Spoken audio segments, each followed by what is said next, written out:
from Global Kingston. This is Global News Morning. Well, good Monday morning. It is August the 9th. Hope you're coming off a wonderful weekend. As you can see, Bill is off, getting some much-deserved vacation time. He is, yes. Erin Strickland joins me this morning. So glad we can have you on air here. Yes, glad I could be here as well. And I'm hoping he's enjoying the nice warm temperatures that we're going to be having this week as well. You were saying that you were going whitewater rafting this weekend. How's that? Yes, it was definitely a blast and had lots of fun taking the waves on. So it was a good time, But so hopefully this week the weather fills out well, and looks like temperatures are going to be hotter than usual. So you're going to want to take that into account depending on what you're doing this week. Definitely. You'll want to try and stay cool because our Humidex is also going to make it feel even that much warmer.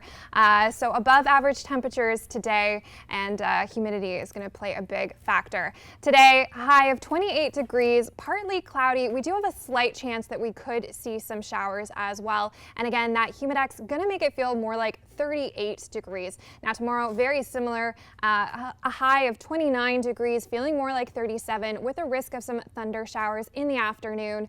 On Wednesday, we also have a good chance for some active weather, about 60% there, and a high of 27 degrees, but I'll break down the rest of the week in just a little bit. I'll pass things over now to Megan Coulter for your news. Thanks, Erin. For the first time since March of last year, fully vaccinated U.S. citizens and permanent residents can cross the land border into Canada. However, the Canada Border Services Agency warns travelers will want to plan their arrival carefully since it's likely to take longer than usual. Eligible visitors must live in the U.S., have allowed 14 days to pass since receiving a full course of a Health Canada approved vaccine, show proof of a negative molecular test for COVID-19 that's no more than 72 hours old, and use the Arrive at Can app or online web portal to upload their vaccination details. While other provinces may not agree with Quebec's decision to impose a vaccine passport system, the move appears to have support from the Canadian business community. The Canadian Chamber of Commerce says vaccine passports or digital vaccination certificates would help to prevent future waves of the pandemic from forcing a resurgence of COVID lockdowns by enabling those with low risk to participate in events and go about their daily lives. Last week, the province announced that as of September, Quebecers will need to show proof of vaccination in order to access non-essential services in areas where COVID-19 transmission is high.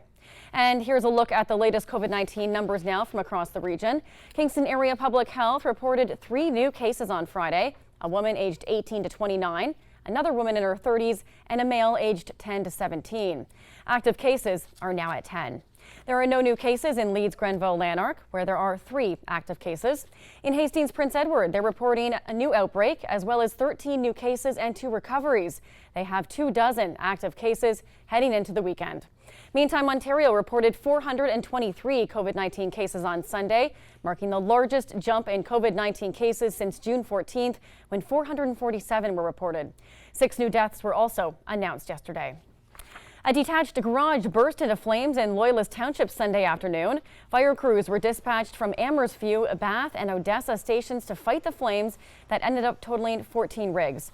Upon arrival, the fire crew's garage was indeed fully involved, and residents reported that the garage possibly had dangerous materials, including propane tanks inside. The cause of the fire has yet to be determined, and police say no one was injured. A Kingston woman is cycling 500 kilometers throughout the month of August in an effort to raise money for childhood cancer research. Megan King has more on her call to the community for donations. This is my baby. If you're venturing along the K&P Trail this month, you're likely to come across Desiree Simpson on her bike. The 24-year-old is participating in her second Great Cycle Challenge in support of Sick Kids Foundation and childhood cancer research. So this year, I wanted to kick it up a notch and made the goal of 500 kilometers with a goal of $2,000 to raise for childhood cancer research. Simpson plans to bike 5 days of every week for the month of August to reach 500 kilometers cycled. And with over half of her fundraising goal already met, she's motivated to make it happen. When I'm out there and I'm tired and it's hard, I just remind myself that the kids who fight cancer, they're tired all the time. It's hard as heck, but they don't get the option to quit. You have to keep going. Last year, Simpson cycled 127 kilometers, raising $1,200. This year's goal will see her cycle 4 times further. I'm just so thankful that I have the health and ability, so I just want to make sure that I take advantage of that. I know there's kids sitting in hospital rooms who would do anything to just go out on their bike or just go enjoy the sunshine. So by raising money and stuff, it just makes me feel like, I'm helping those kids get more days in the sun. And her family couldn't be more proud of her efforts. She does amazing every year that she tries. She keeps upping her goals and she succeeds. Childhood cancer is not uncommon. It is actually the top leading disease-related death in children. It beats AIDS, diabetes, asthma, and it's a lot more common than we think. Simpson broke her own personal best record on Saturday by cycling 40 kilometers in a single day, and she's hoping the Kingston community will help her reach or surpass her goal by the August 31st deadline. Megan King, Global News, Kingston. The Thousand Islands Poker Run was back in Kingston on Saturday.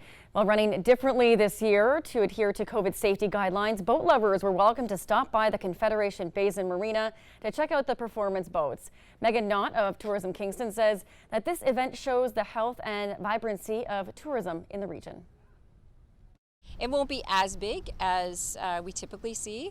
The number of boats have been equally distributed to people, and the guidelines, of course, of public health are being followed, but essentially you can still come down in the safety of the outdoors and look at the boats as they kind of head off into the seaway. And now let's head over to Erin for a check on the forecast. Erin, some hot temperatures this week. That's right. We've got some partly cloudy conditions today. So already in the region, seeing some cloud coverage there. But as you were mentioning, Belleville already sitting at 21 degrees, 23 for Kingston, 21 for Brockville, and for Smiths Falls as well. And that's only going to get warmer as the day goes on. Our Futurecast images here showing us again mostly cloudy skies today. There's a slight chance we could see some rain, but our system not really showing that to us for today. More so for tomorrow and for Wednesday as well. We're expecting some more active weather for later on in the week. Belleville today, just some thin cloud coverage there. Your high 31 degrees, feeling more like 39. So definitely try and stay cool today if you can. Then Tuesday and Wednesday both have a risk for some thunder showers, mix of sun and clouds, high of 29 degrees. Brockville, very similar, mix of sun and clouds today, high of 31, 32 for Tuesday with that risk of thunder showers also on Wednesday as well, and a high of 29 degrees. Smiths Falls, you're also under a heat warning, 31 today. Again, you could see some rain today as well.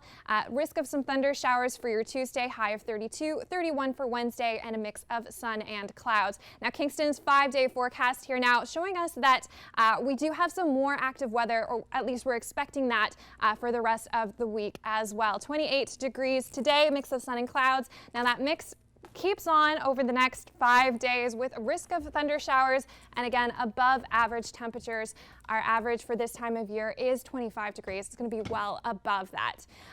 But are you a fan of the show, or the movie rather, Willy Wonka? Oh, I loved it. I loved it as a kid. Even the remake, I love that one too. Okay, well, you might enjoy if you have a chance to go to the UK. Travel is a little bit difficult right now with COVID, but if you have a chance, there is a hotel for chocolate lovers in the UK where you'll be able to book a brand new Willy Wonka themed room, complete with unlimited indoor treats, a chocolate fountain, lickable wallpaper, and even a chocolate-filled bathtub.